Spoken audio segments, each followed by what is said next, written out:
Hola, ¿qué tal? Muy buenas tardes, muy feliz sábado. Vamos a comenzar con el resumen de la vez pasada que hablamos de pedagogía y profesiones. Bien, estas son 31 autores o 31 personajes que hablan sobre una teoría que son de diversas profesiones, músicos, encontramos también docentes, tenemos psicólogos, tenemos muchas profesiones y que están engarzando teoremas o ideas que nos aportan obviamente a la enseñanza, al aprendizaje.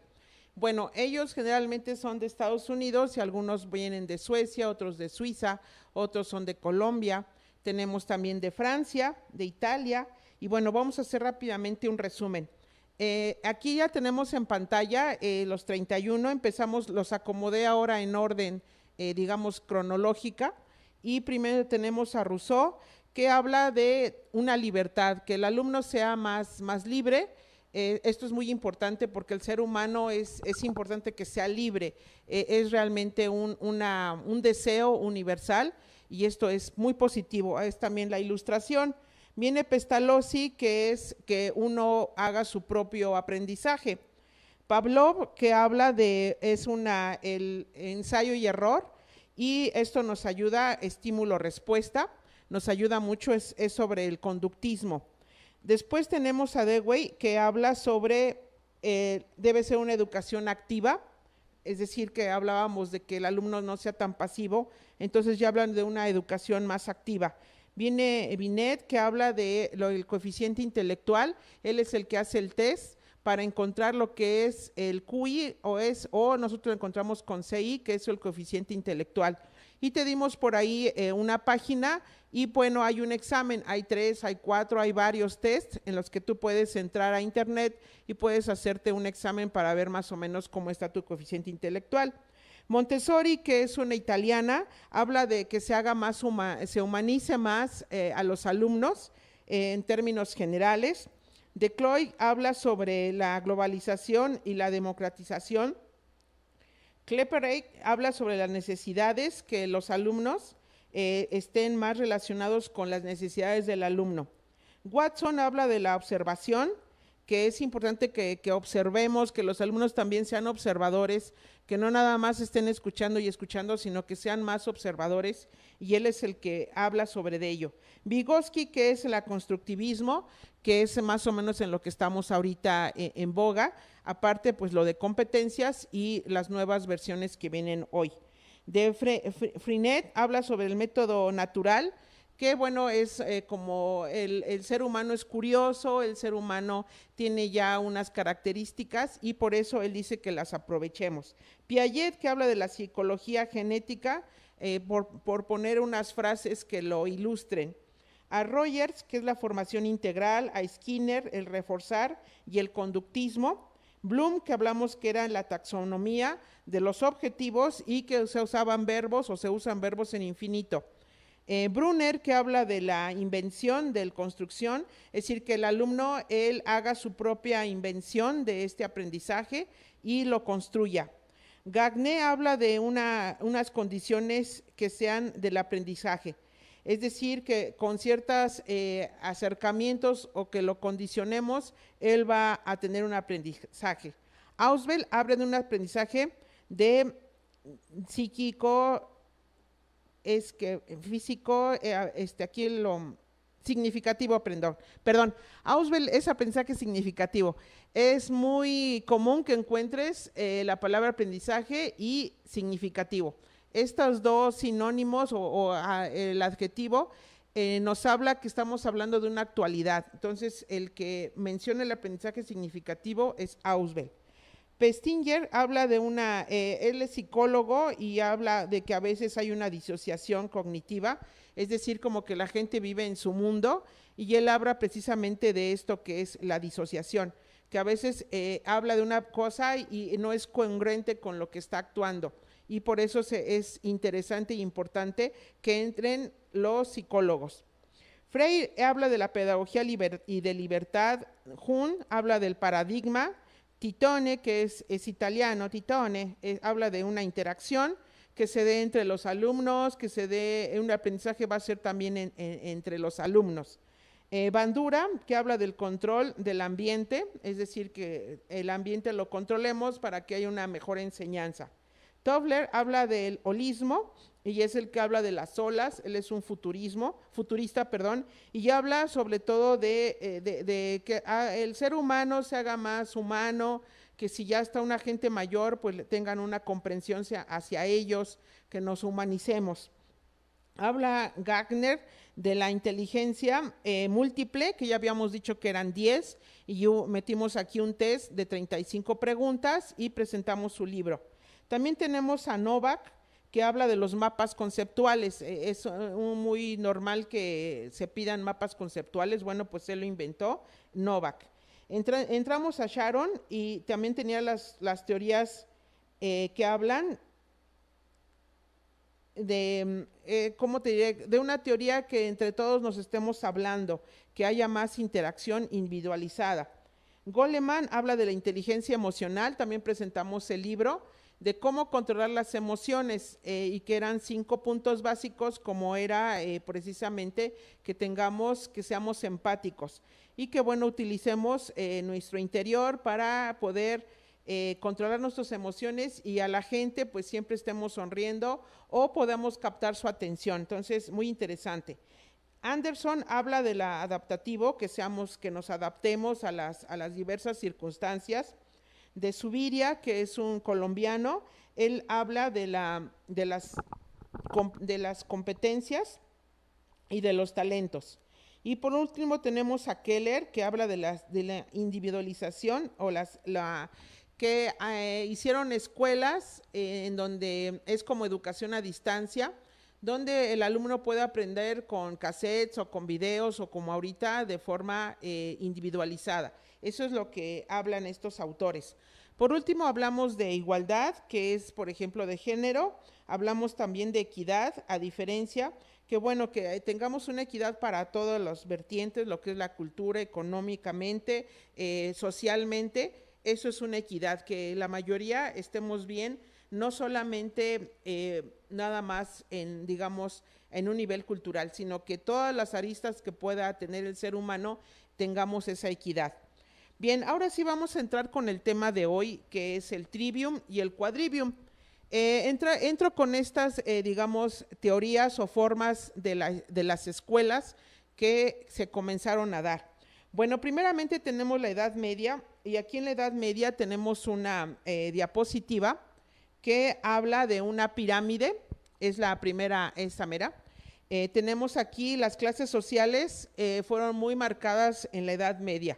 Entonces, bueno, recordando a los maestros de maestría, tengo 2 maestrías, una de ellas es en el Politécnico y uno de estos maestros nos comentaba, bueno, pues el que era pobre se adaptaba siempre a ser pobre y ya estaba tranquilo porque decía, bueno, esto es mi posición y no hay problema. Entonces ya se mentalizaban y se me hizo muy interesante esa posición.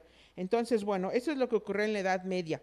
En la Edad Media teníamos nobleza, que está representado del lado derecho. Tenemos ahí dos personajes que son la nobleza. Obviamente su vestimenta, pues ya con eso se dice todo. Teníamos también el campesinado, que bueno, también su manera de vestir era muy diferente y muy notoria. Entonces era lo que encontramos ahora las personas que viven de las plantas, que viven de la agricultura. Y teníamos el clero, que está también representado por todos estos personajes, generalmente varones, y bueno, lo que es la parte de la religión, que bueno, ya viene el cristianismo en lo general y es la Edad Media. En la siguiente diapositiva, que es el trivio, comprendía la gramática, la dialéctica y la retórica, la geometría, la astronomía y la música. Eso es lo que encontramos. Trivio viene de 3 y por eso es gramática, dialéctica y retórica. Cuadrivio quiere decir que habla de 4, que van a ser la aritmética, la geometría, la astronomía y la música. Por eso es la diferencia entre el trivio y el quadrivium. Y eso es lo que les enseñaban. Gram, que quiere decir día, y verbo docet, red, que quiere decir verbo, coloarat.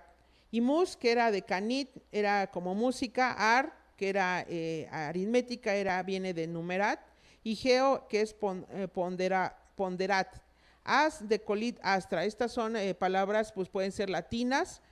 Esta división de las ciencias y artes se encuentra ya en Boecio y en las instituciones que compuso Casiodoro para sus monjes entre los siglos V y VI. Es decir, estamos ya hablando de la mera Edad Media, después de que ya vienen los romanos, ya después viene la época de la Edad Media, y esto es exactamente que estamos hablando de estos siglos V y VI. Y aquí tenemos la ilustración de lo que eran las musas, que es el círculo que puedes ver a color. Estas son las musas y los nombres que les daban. Y tenemos también los 4 que están siempre estudiando. Aquí, bueno, el clero es el que tenía la oportunidad de estudiar y obviamente la nobleza son los que podían estudiar en términos generales. Bueno, aquí en la siguiente diapositiva tenemos el quadrivium pitagórico. Aquí vas a ver cómo van cambiando algunas palabras porque son diversos lenguajes o idiomas. La aplicación histórica de la matemática a la discreción, ando un poquito, de las leyes de la naturaleza. Pitágoras encuentra el fundamento matemático de la consonación musical. Bueno, aquí hablamos un poco de Pitágoras cuando nos tocó dar de él. Y bueno, él, estamos hablando de 500 antes de Cristo, más o menos. Pitágoras es el que mete mucho la música y mete los números, cómo le va dando forma a los números y a la música. Y esto es lo que está hablando, que es la matemática, es donde comienza. Se comienza la aritmética y la geometría, entraban en una comunión divina con la armonía musical, que es patrimonio de la estética, y en última instancia aparecía la matriz de la filosofía pitagórica. El número es la esencia de todas las cosas. Eso es lo que comentaba Pitágoras y por eso es interesante y decir de dónde, a pesar de que estamos hablando ya de Edad Media, la Edad Media se está basando en los inicios de la matemática, que es más o menos Pitágoras, entre otros. Bueno, aquí está el quadrivium pitagórico, que es el fragmento del códice de Nicola de Bologna. Es decir, este dibujo lo encontraron en este códice. Las virtudes, que son las que están aquí representadas, y las artes del año 1355 de la Biblioteca Ambrosiana de Milán. Bueno, esto es lo que ellos representaban, estas musas, y por eso son cuatro damas. Y abajo tenemos lo que está representando a los estudiosos, que están cada uno como evocándolas, como encontrándolas, y obviamente es por medio de una pintura la que está representando esta idea. En la siguiente diapositiva ya hablamos sobre los números, las figuras y las notas musicales. Aquí no sé si recuerdes que ya están hablando, el ser humano se sale de lo que es la Tierra, y él piensa más arriba, lo que es el cosmos, lo que es la bóveda celeste. Entonces, por eso es que ya estamos hablando de los planetas, y aquí en este dibujo vemos cómo está representado el Sol, cómo tiene sus vibraciones, y cada uno que está a su alrededor, que son los planetas, también tienen ciertas vibraciones, y por eso habla que estas vibraciones tienen notas musicales. La concordancia de las proporciones aritméticas, geométricas y musicales y su extrapolación al cosmos determina que los astros emiten en sus movimientos unos tonos musicales armoniosos, cuya combinación producía una maravillosa melodía perpetua, la música de las esferas, que es lo que ya habíamos hablado un poquito, también aquí hablando del Cábala, también habla de esferas, habla precisamente de estos colores y cómo tienen estas vibraciones. Entonces también habla de estos planetas y se le llama la música de las esferas, que bueno, es más o menos de la época pitagórica. Representaciones lunares e interpretación del cosmos donde tiempos muy antiguos se encuentran en piedras y objetos encontrados. Bueno, aquí es lo que se está representando y cómo diversos autores, por eso nos es importante, ahora sí que las 7 artes, las 7 bellas artes, que abarcan lo que es la pintura, lo que es la escultura, lo que es la escritura, y por eso a veces uno daba la idea y el otro decía, yo interpreté esto, y cuando vemos imágenes es lo que más nos impacta, porque una imagen dice más de 1000 palabras, por eso son tan interesantes las pinturas. Hay que ver quién es el autor y con qué intención está interpretando estas ideas. Bien, en la siguiente diapositiva habla de la relación entre el tono y la longitud de la cuerda que la produce. No sé si recuerdas que hablamos también de la lira, que bueno, fue de los primeros, digamos, instrumentos musicales de cuerda. Entonces, el tamaño de la cuerda dependía también de la longitud. Había una relación, que ya hablaremos de la sección áurea, y bueno, esto tiene una relación. Entonces, si la longitud era más grande, pues también variaba la onda, que vamos también a hablar, a dar un tema muy específico para que comprendas lo que es una longitud y lo que es cómo da una curva.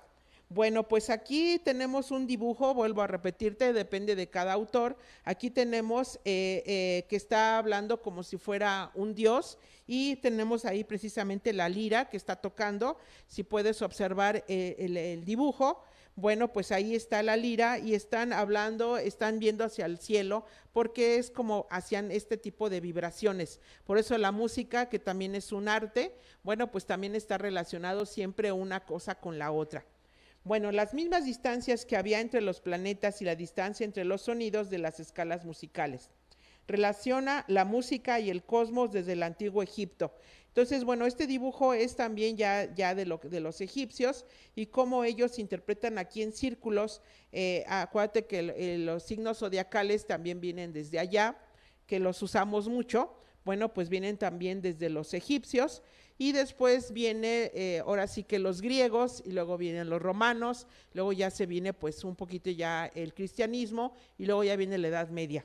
Bueno, pues aquí hablan ya de esta teoría de las cuerdas, porque estamos hablando de lo que había en las escuelas. ¿Qué estaban enseñando desde los egipcios? ¿Qué estaban enseñando desde los griegos, de los romanos? Ellos toman, por eso la mitología es greco-romana, porque es de los griegos y de los romanos, va muy pegada. Generalmente utilizaron los mismos dioses, les fueron cambiando los nombres, pero generalmente fueron los mismos, porque se fueron como combinando. A nivel escultórico, bueno, las esculturas griegas tienen mucho más relieve. En cuanto a las romanas, es más como si fuera un solo plano y pegadas. Entonces, bueno, cuando viajas te vas insisto, a Constantinopla, lo que es la Biblioteca de Alejandría, te llevan a ver las diferencias hasta en los mismos, cuando mueren estos personajes, donde los entierran, cómo va evolucionando estas esculturas. Las ves y dices, pues es griega, y la ves, no, pues ya es romana. Sí hay una diferencia. Entonces es muy interesante, porque se van haciendo cada vez más los romanos cristianos. Bien, en la siguiente diapositiva, aquí vemos lo que te comentaba, la lira. Ve aquí cómo está la proporción. Dice 1 al inicio, y como si fuera un barquito, y ya la última habla de un 2. Entonces, estas entre el 1 y el 2, pues ya encontramos, puede ser una, un tercio, o una 3/4. Entonces, como estas distancias tienen sus sonidos diferentes. Los tonos emitidos por los planetas dependían de las proporciones aritméticas de sus órbitas alrededor de la Tierra, de la misma forma que la longitud de las cuerdas determinan sus tonos. Entonces aquí es muy interesante cómo van viendo cómo están estructuradas. Estos temas en lo personal sí ya son más elevados, no son para primaria, no son tanto para secundaria, ya son para un nivel más alto, nivel medio superior, nivel superior, sobre todo lo que es filosofía, porque ya el alumno tiene una captación más profunda, más fuerte, y ya podemos hablar de la filosofía. Pero los alumnos, bueno, pues también los pequeñines, desde preescolar, depende de los maestros cómo le interpretemos, se lo damos dosificando. Bueno, pues le podemos dar el tema que sea. Aquí, bueno, le podemos, si son niños, pues hablarle de un barquito, más o menos cómo está el arpa, podemos llevársela. Es decir, estas cuestiones son muy interesantes. En estos años prósperos, soy doctora en educación, porque tengo 4 títulos, la primaria, el de secundaria, tengo las 2 cédulas profesionales, luego tengo el de la maestría, que son 2, hasta que me titulé ya pude tener mi título. Entonces tengo cédula de maestra en ciencias, y tengo la cédula profesional en el doctorado, porque me titulé. Entonces, estas 4 cédulas nos sirven, nos dan soporte y estoy recordando de nuestros maestros, pues es muy interesante siempre estar leyendo, siempre estar indagando, siempre estar buscando, porque siempre alguien, los docentes son personajes que nos dan muy buenas vibras, queremos ser como ellos, son buenos ejemplos, por eso estos 31 personajes que hay más, no son los últimos ni los únicos, pero los docentes siempre van a darnos una gran presencia, por eso es importante que el docente mira lo que habla, porque es muy importante que sus clases sean completamente, ahora sí que visuales, más ahorita estos temas pues son como de instrucción, de plática, la matemática, bueno, pues hay que estarla comprobando, la matemática sí tienes, bueno, ya entendieron, sí, ejercicio. Y en el momento vemos si entendió o no. Aunque estén en sus casas, podemos evaluarlos, nos pueden ayudar los alumnos. Las fotos ahorita son importantes, que te manden las imágenes, lo que se pueda ver para que no sea todo tan indirecto. Necesitamos tener muchas ilustraciones, porque se aprende viendo. Bien, aquí te decía aquí ya están los 12 precisamente signos del zodiaco y la relación que tiene con las notas.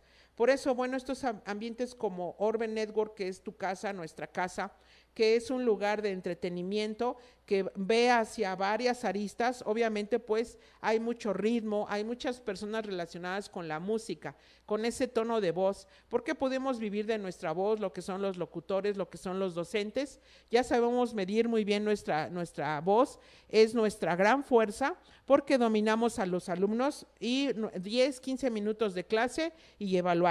Bien, aquí tenemos la Tierra, como te decía, cómo ya sale lo que está alrededor, pues tenemos ya lo que es la bóveda celeste y cómo interpretaban ya los mapas, y aquí vemos hasta planetas, porque a veces pensaban en esos tiempos cómo va variando, por eso son importantes las escuelas, y las primeras fueron el Trivium y el Quadrivium, y por eso la estamos aquí haciéndote una pequeña explicación.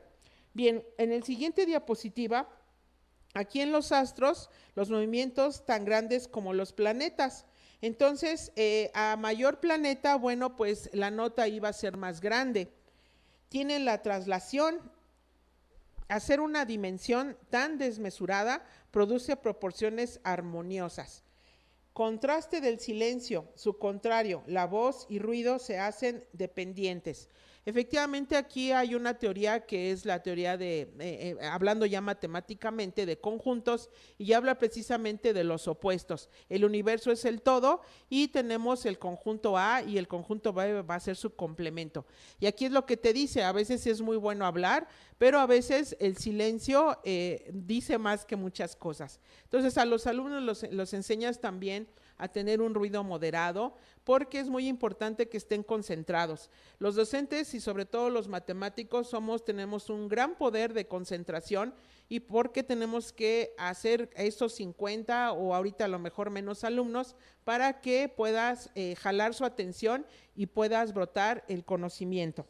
Bueno, Kepler es un importante, Kepler, música de los planetas. Él es el que metió la música de los planetas. Él es posterior, ya estamos hablando de los Luises, estamos allá hablando de los reyes, de los virreyes. Ya son las épocas que viene Kepler. Kepler es un personaje muy importante porque habla de los planetas. Compuso Joseph Strauss Walzer 235, es una composición que hizo precisamente de los planetas. Y un planeta da sonido agudo cuando está cerca del Sol. Se pasaba de órbitas circulares a elípticas. Y aquí lo están simbolizando. Bueno, Kepler también, te digo rápidamente, también investigó lo que son los copos de nieve, y es matemáticamente hablando de lo que es el hexágono, que es una figura muy hermosa, como muchas, como el círculo, como el triángulo, pero el hexágono habla Kepler de los copos de nieve. Bueno, Kepler, un planeta emite un sonido más agudo, en tanto sus movimientos es más rápido. Para los pitagóricos, por tanto, el universo manifiesta proporciones justas, establecidas por ritmos y números, que originan un canto armónico. En la siguiente diapositiva, ya comentamos que, bueno, hay movimientos armónicos y cómo ellos los acomodaban y los interpretaban. Estamos hablando del trivium y el quadrivium en estas épocas. En la siguiente diapositiva, ondas que se detectan 13 de septiembre del 2013, mandan al espacio y en ondas Voyager, el helio en pausa proporciona un gas ionizado. Vibraciones de plasma de gas ionizado detectan vibraciones. Podemos reproducir los datos a través de un amplificador. Los tonos más graves son los del Sol. Bueno, esto ya es un nivel elevado. Ya estamos hablando a nivel superior, hablando de las vibraciones. Ya esto es actual, estamos hablando del 2013. Cómo captan sonidos del universo. Y esto es unas teorías muy interesantes. Entonces, esto ya es elevado. Pero te lo estamos dando porque es importante que sepas un poquito de la ciencia. Bien, en la siguiente diapositiva, las reuniones de estos 7 conocimientos, artes liberales, formaban las universidades de la ciencia y se consideraba entonces como el mayor esfuerzo del entretenimiento humano, poseer a la vez el trivium y el quadrivium. Bien, aquí lo tenemos, las 7 liberales, están explicadas en estos corchetes. Y aquí tenemos un libro, la imagen no de estos libros, porque ya viene la impresión. Acuérdate que se inventa la impresión en estos momentos o en estos tiempos y ya pueden hacer todo esto ya de una forma más movida, más entre personajes, ya tener sus libros. El trivium, que es la triple vía o camino que conduce a la elocuencia, quasi triplex via ad eloquitium, comprendía las artes que hoy llamaríamos letras humanas o las humanidades, y el quadrivium avanzaba en las ciencias puramente tales. Bien, en la siguiente diapositiva, las damas son como las musas de los sabios, matemáticos que los acompañan. Bien, aquí ya hablamos de la llave de oro, de la matemata, que es de Platón, hablamos de Euclides. Es decir, aquí ya estamos regresando y esta es la sección áurea, muy interesante en el dibujo. Estamos regresando, que son los antecedentes del trivium y el quadrivium, que son los egipcios y los griegos, sobre todo los griegos.